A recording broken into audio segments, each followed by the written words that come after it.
Good evening, family. Here we are. Once again, we are in Acts chapter 23. Acts chapter 23, verse 1.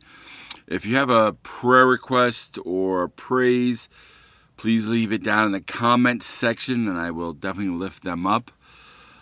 We just go through the Bible verse by verse, chapter by chapter. And let's get started.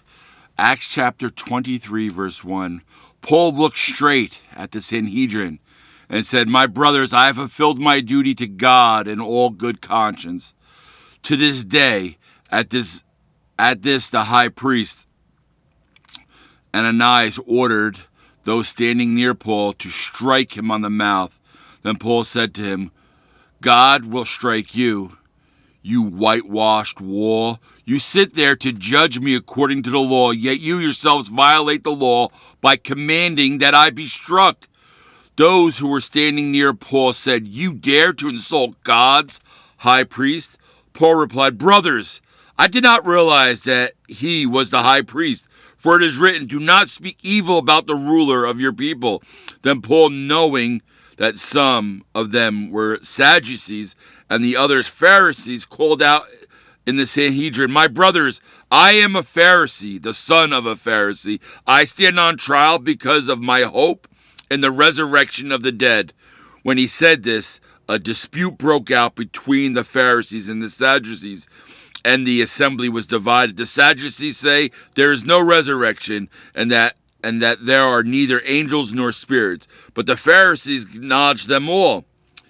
There was a great uproar, and some of the teachers of the law who were Pharisees stood up and argued vigorously. 'We find nothing wrong with this man,' they said. 'What if a spirit or an angel has spoken to him?' The dispute became so violent that the commander was afraid Paul would be torn to pieces by them. He ordered the troops to go down and take him away from them by force and bring him into the barracks. The following night, the Lord stood near Paul and said, 'Take courage, as you have testified about me in Jerusalem, so you must also testify in Rome.'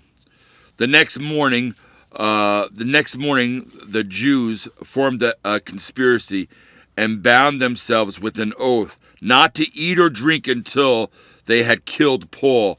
More than 40 were involved in this plot. They went to the chief priest and the elders and said, 'We have taken a solemn oath not to eat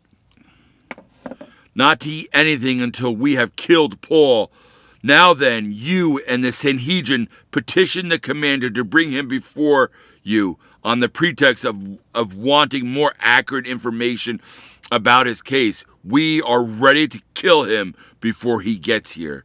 But when the son of Paul's sister heard of this plot, he went into the barracks and told Paul. Then Paul called one of the centurions and said, 'Take this young man to the commander. He has something to tell him.' So he took him to the commander. The centurion said, 'Paul, the prisoner, sent for me and asked me to bring this young man to you because he has something to tell you.' The commander took the young man by his hand, drew him aside, and asked, 'What is it you want to tell me?' He said, 'The Jews have agreed to ask you to bring Paul before the Sanhedrin tomorrow on the pretext of wanting more accurate information about him.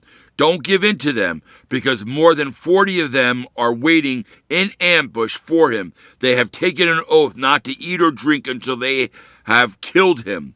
They are ready now, waiting for your consent to their request.' The commander dismissed the young man and cautioned him, 'Don't tell anyone that you have reported to me.' Then he called two of his centurions and ordered them, 'Get ready a detachment of 200 soldiers, 70 horsemen, and 200 spearmen to go to Caesarea at 9 tonight. Provide mounts for Paul so that he may be taken safely to Governor Felix.' He wrote a letter as follows: 'Claudius Lycia, to his Excellency, Governor Felix, greeting. This man was seized by the Jews and they were about to kill him, but I came with my troops and rescued him, for I had learned that he is a Roman citizen. I wanted to know why they were accusing him, so I brought him to the Sanhedrin.